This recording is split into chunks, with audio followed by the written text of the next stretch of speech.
This is Dr. Rob Harder with the Nonprofit Leadership Podcast, Making Your World Better. What does it take to be an effective nonprofit leader today? What are the biggest challenges? What are the biggest obstacles? How should nonprofits fundraise in an economy that is constantly changing? All of these reasons combined led me to start this show. And it's my hope that through this series, people can learn not only what it takes to be an effective nonprofit organization, but to hear from effective leaders who are successfully making a positive impact in their communities. We hope you enjoy this show, as together we hear how they are making their world better. Do your investments align with your values?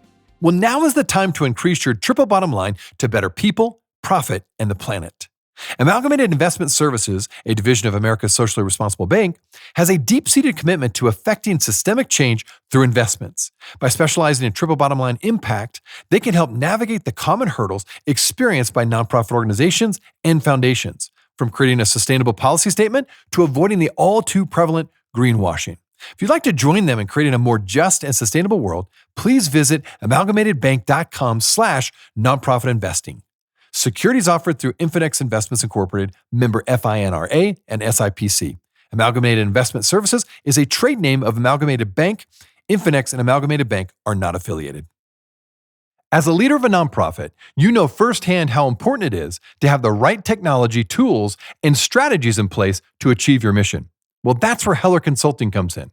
Heller Consulting is a premier consulting firm that specializes in helping nonprofit organizations achieve their goals through effective technology strategy and implementation.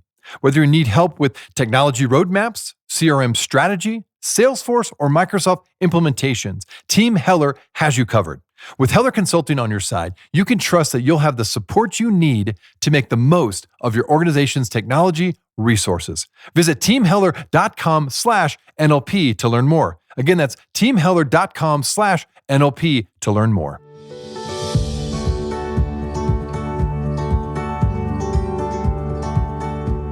Hey friends, welcome to today's episode. You know, when it comes to leading your nonprofit, I think each one of you want to build a culture of trust. Would you agree? I think for most leaders, that's a goal that should be aimed for. The question is, how do you develop a culture of trust? Now, one of the best ways is through listening. Maybe surprised to hear that, but I really believe it is. Then the next question is, how does listening create that culture of trust? Well, my guest today will share about not only the critical attribute of listening, but specifically listening as an ally. She explains what she means by that, in fact. She will also talk about how listening really emerges out of our emotional intelligence. And if you think you can improve your emotional intelligence, she'll share about how you can do that too. My guest today is Rachael Grail. She's part of Interaction Associates, and she's going to talk all about building a culture of trust, how nonprofits can benefit from listening as an ally. Thanks for listening. Now to the show.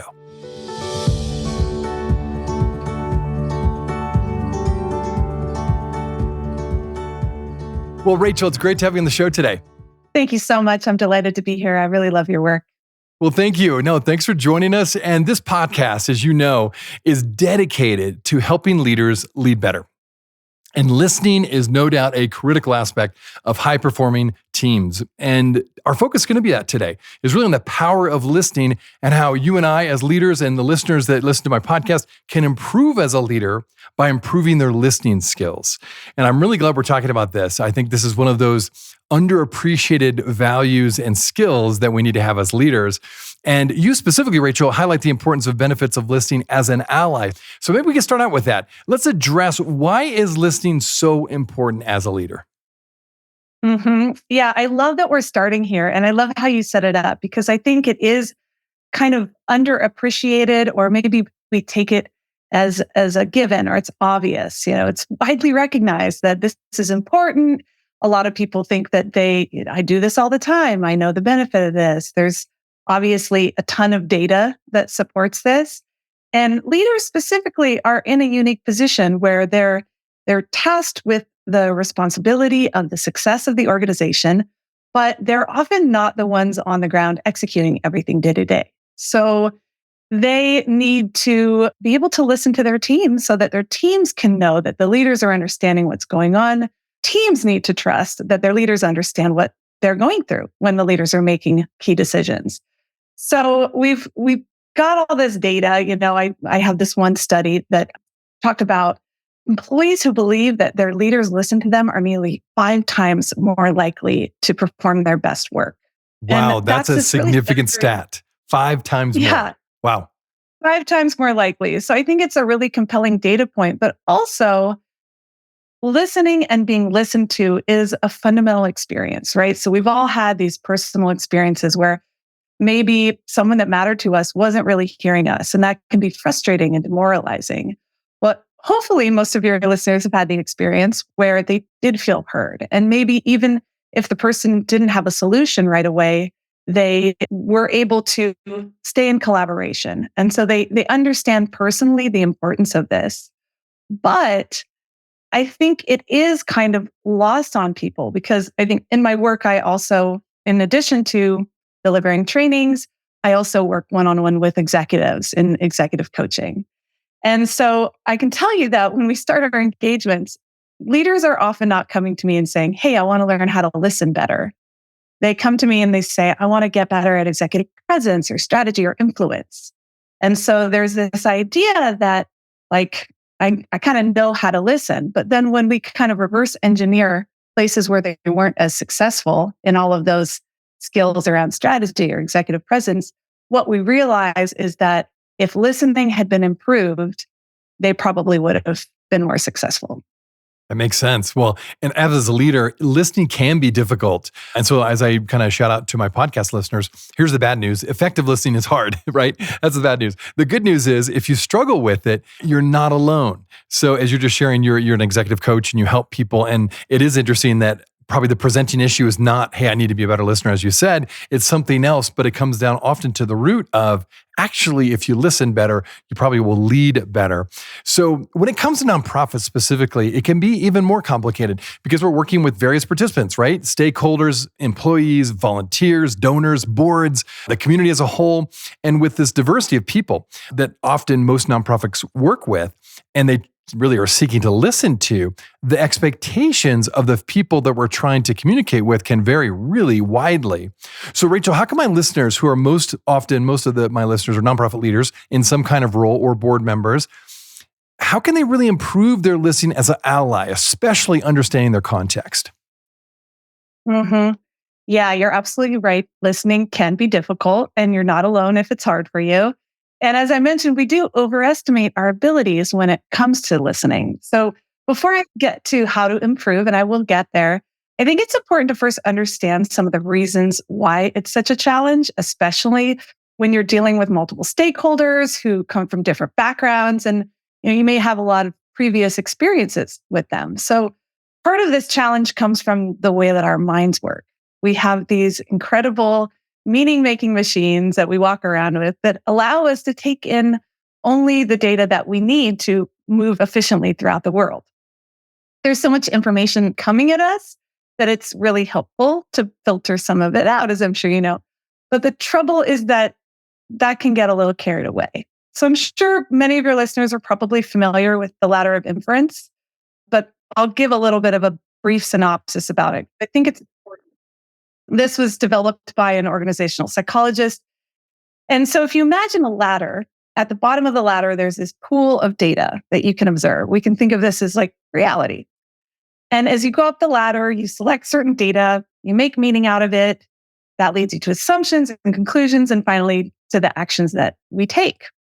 So when we've had experiences with people, maybe you had a board member that was critical, or a leader that didn't return your emails, or a volunteer pool that was flaky, whatever experiences you've had, sometimes we don't always go back to the bottom of that ladder and get new information. Rather, we kind of select the information that already aligns with our assumptions and previous conclusions.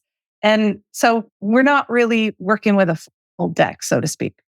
So this gets to how we improve. One of the first and most critical steps that you can do to just improve your listening is watching out for this tendency, noticing where you might be having a reactionary assumption coming up, and then consciously and intentionally go back down to the bottom of that ladder and try to be curious enough to get fresh information in every conversation that you're having, no matter what previous experiences you've been having.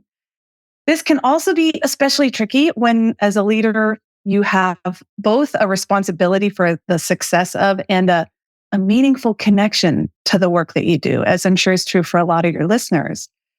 And so I think that if you're in the nonprofit space, you're really engaged in purpose driven work, you have to be especially aware when you're feeling a reaction because the work that you're doing really matters. And you want to remember that, hey, I can make a conscious choice to make understanding this person my first priority right now.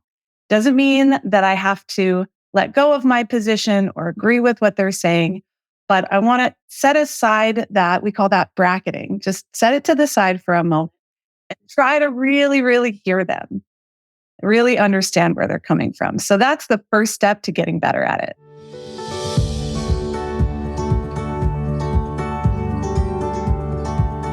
Being in the nonprofit space, one of the biggest questions I get is about grant funding. Nonprofit leaders know that grants can be a very important part of their overall revenue, but knowing how to write grants well and where to find them can leave many of us overwhelmed. Well, it's a good thing my friend Holly Rustick at Grant Writing and Funding creates ways to make grant writing simple and achievable. Well, here's the good news. She is offering you, my listener, a free grant writing class. And of course, she also has her own podcast, Grant Writing and Funding. So I encourage you to visit grantwritingandfunding.com/Rob for the free grant writing class and find out more about Grant Writing and Funding podcast. Once again, that's grantwritingandfunding.com/Rob.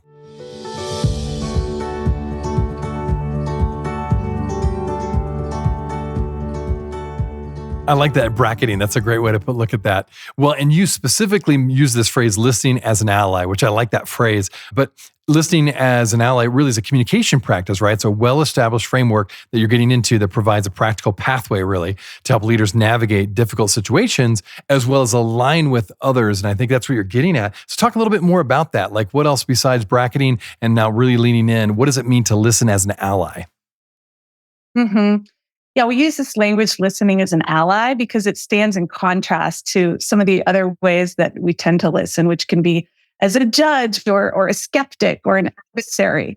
And when we're coming from the perspective of being rooted in our own position or protecting ourselves defensively, we're more likely to try to poke holes in what someone's saying or find flaws in their approach, or listen to respond or listen to influence rather than to understand. So when we're listening as an ally, we're positioning ourselves on the same team as someone. We've decided that the most important thing is to fully understand the person that we're talking with. So that means getting below the surface of really what they're saying and trying to understand the underlying interests. So to do that, there are some really simple skills that you can use. The first is that bracketing that I talked about. And then you can use things like mirroring, where you say the exact words of the person back to them, and that helps them to feel heard. Or paraphrasing, where you say what you think you understood from what they said, and that helps that person to feel understood. From there, open-ended questions are really a very powerful tool, because when you're using open-ended questions, rather than trying to lead them down your own agenda, you're allowing yourself to be surprised about what they might say. There's one definition of ally that I really like that says it is to unite with or form a connection or relation between. Ooh, I like that. Repeat that one more time. Yeah, I like that. To unite with or form a connection or relation between. And so that's really the most important thing. It's like, hey, we're trying to figure this out together. I want to understand you. And I can use these different tools to demonstrate to you that understanding you is my priority, regardless of our past experiences, regardless of what's really important to me. Let's work this out together so I can really hear and understand you. Well said. No, I like that definition and the explanation there. Talk about some more examples of how this skill of listening as an ally plays out in everyday scenarios in one's organization.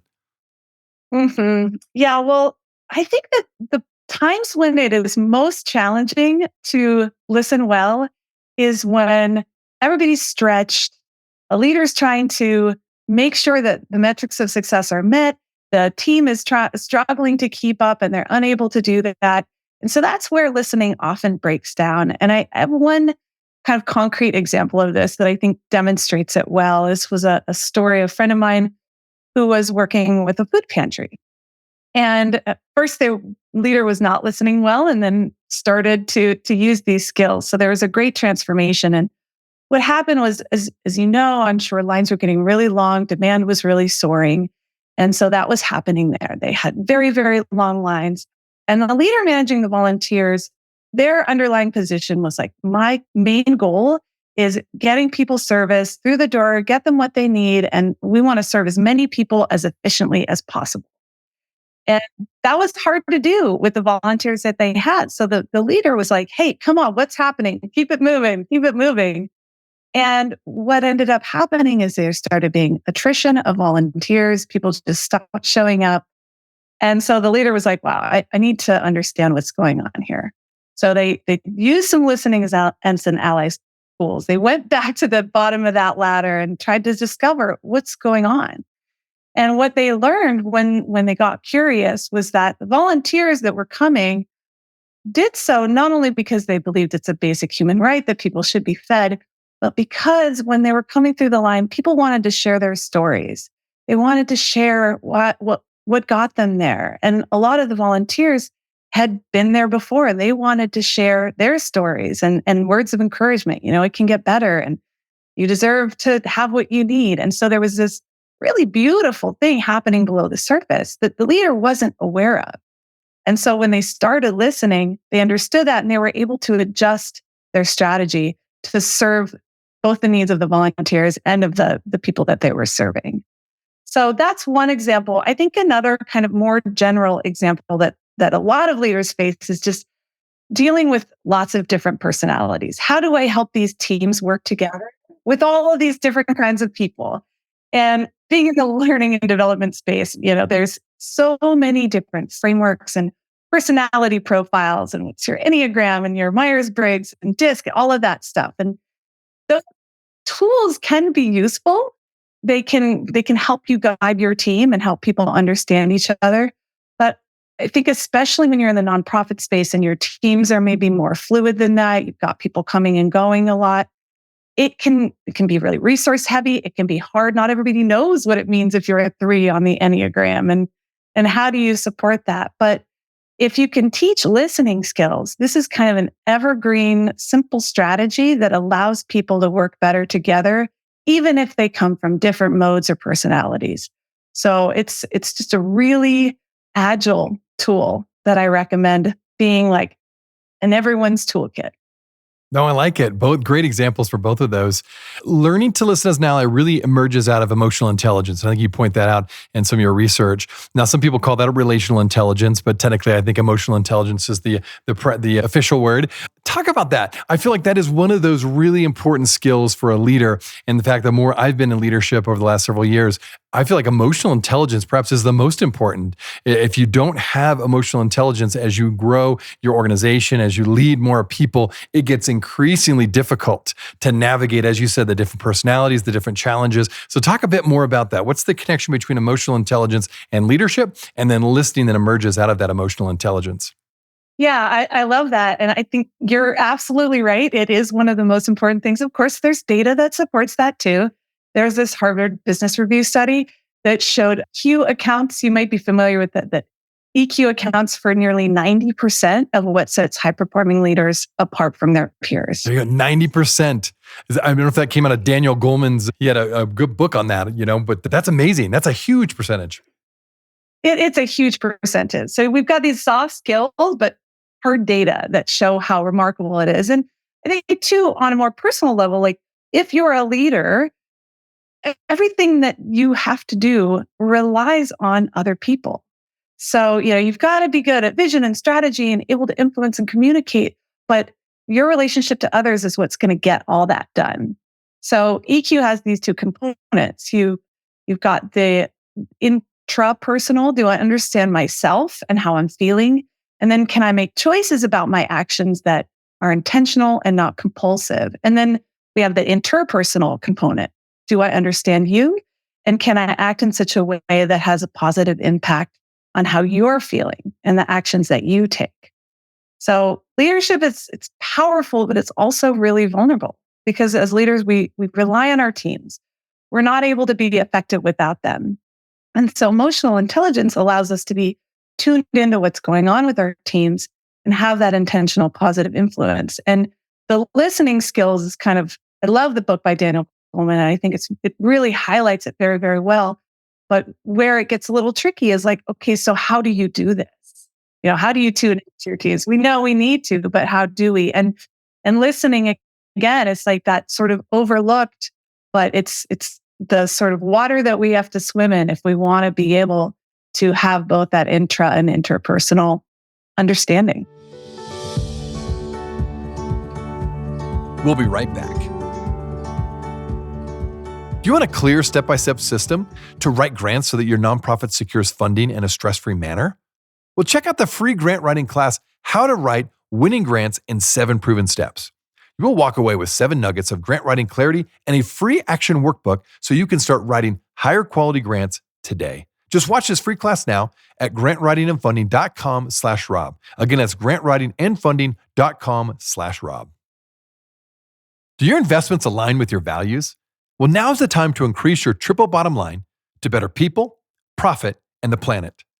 Amalgamated Investment Services, a division of America's socially responsible bank, has a deep-seated commitment to affecting systemic change through investments. By specializing in triple bottom line impact, they can help navigate the common hurdles experienced by nonprofit organizations and foundations, from creating a sustainable policy statement to avoiding the all too prevalent greenwashing. If you would like to join them in creating a more just and sustainable world, please visit amalgamatedbank.com/nonprofit investing. Again, that's amalgamatedbank.com/nonprofit investing. Securities offered through Infinix Investments Incorporated, member FINRA and SIPC. Amalgamated Investment Services is a trade name of Amalgamated Bank. Infinix and Amalgamated Bank are not affiliated. As a leader of a nonprofit, you know firsthand how important it is to have the right technology, tools, and strategies in place to achieve your mission. Well, that's where Heller Consulting comes in. Heller Consulting is a premier consulting firm that specializes in helping nonprofit organizations achieve their goals through effective technology strategy and implementation. Whether you need help with technology roadmaps, CRM strategy, Salesforce, or Microsoft implementations, Team Heller has you covered.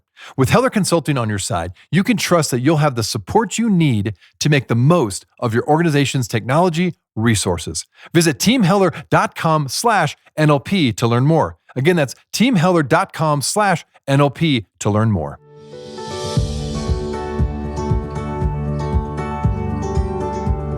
No, it's so good. It's interesting. The nonprofit that I lead, we're going through Brené Brown's book, Dare to Lead. And so much of it actually underneath it is the emotional intelligence piece, and how to rumble with your team is the term she used, which we're used now as a phrase. And you kind of get into that about the vulnerability that comes with that, the importance of really connecting with your team and improving your EQ, as you mentioned. Okay, so if someone's listening and as a leader, they realize they're not as strong as they'd like to be when it comes to their EQ or emotional intelligence, how can one improve that critical skill? Like, what are some of the practical ways to improve if they're listening to this or like, guilty as charged, like that is not one of my strengths. How can I get better, Rachel? Yeah. Well, first of all, if you're listening and that's your experience, like, good for you. I always say the first step is self-kindness. If you recognize this is something that you want to improve, don't be hard on yourself about it. It takes courage to acknowledge that. So give yourself some grace for seeing the gap and try to adopt a growth mindset. Like, oh, this is such a great opportunity for me to grow in this way that is going to have a huge impact on my leadership. Not like, oh my gosh, I can't believe I'm leading this organization and I haven't mastered this yet. And I have this brilliant mentor who once said something so valuable to me. And this little context here is that I'm a recovering fixed mindset person. So she said to me, she was like, Rachel, you're very self-aware. But self-awareness without self-love is tyranny or apathy. Oh, that's good. That really landed for me. So I think it's important to really, really underline this fact that we can't really grow if we're busy being hard on ourselves for not being where we want to be yet. So start with self-acceptance and use that as an entry point to get more curious and more self-aware. So you want to start to pay attention to your own emotions, your triggers, your reactions. If this doesn't come naturally to you, you may want to just kind of identify a few canaries in the mine, so to speak. So reflect on situations where maybe things went a little bit off the rails. And then try to kind of notice what happened just before. Did your face feel hot? Did your heart start to pound? Was there a particular way that someone spoke to you that set you off? So keeping track of those triggers, either by writing them down or just reflecting on them at the end of the day or at the end of a challenging meeting, can really help people to start noticing the patterns.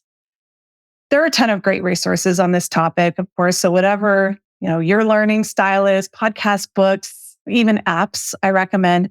But I do want to say that I think one of the best bangs for your buck when you're trying to get into EQ is having a mindfulness practice.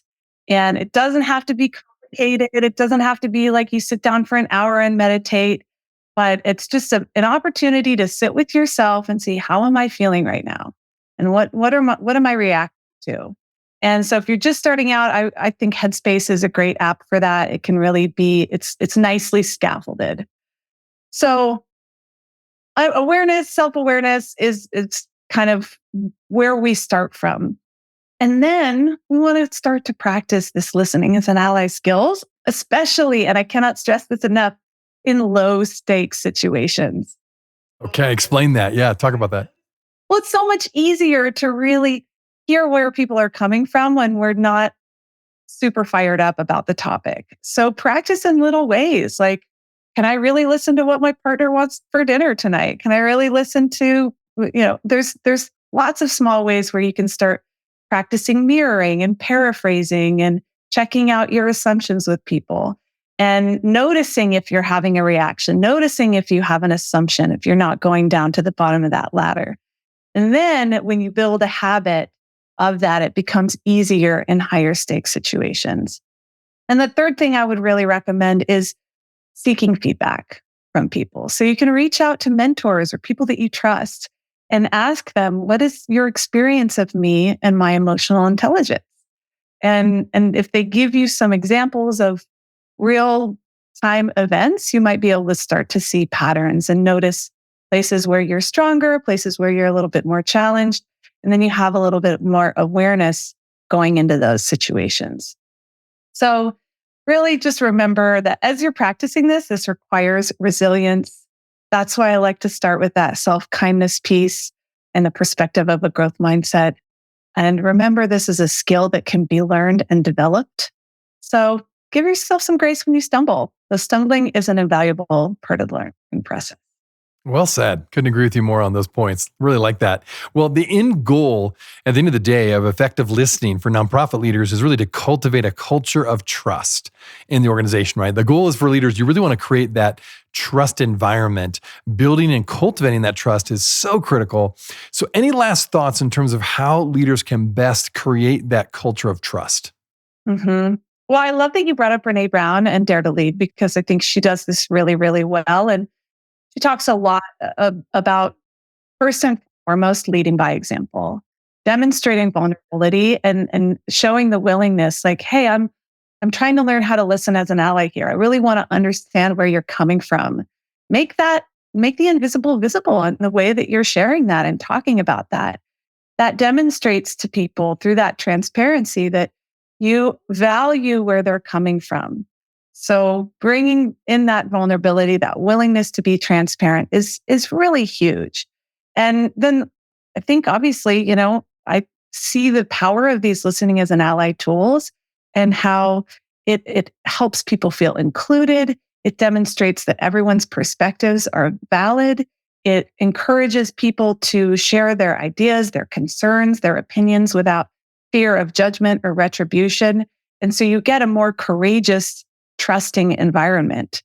So I think that really practicing those tools, practicing vulnerability, transparency is the most important thing. And just know that it takes time, it takes consistency, it won't be perfect, but those small everyday actions and interactions is where the trust is cultivated.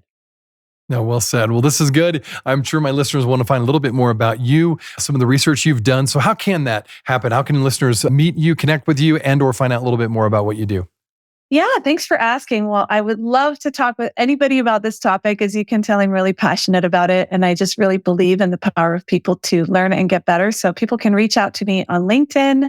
They can find me under my name, Rachael Grail, or through Interaction Associates.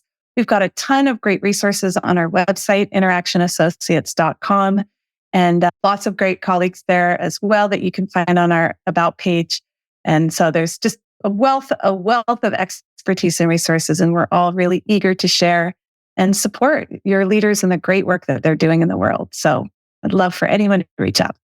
Well, thank you again. Thanks for taking time to be on the show. And thanks for reminding us the importance of listening and specifically listening as an ally. I think it's so important.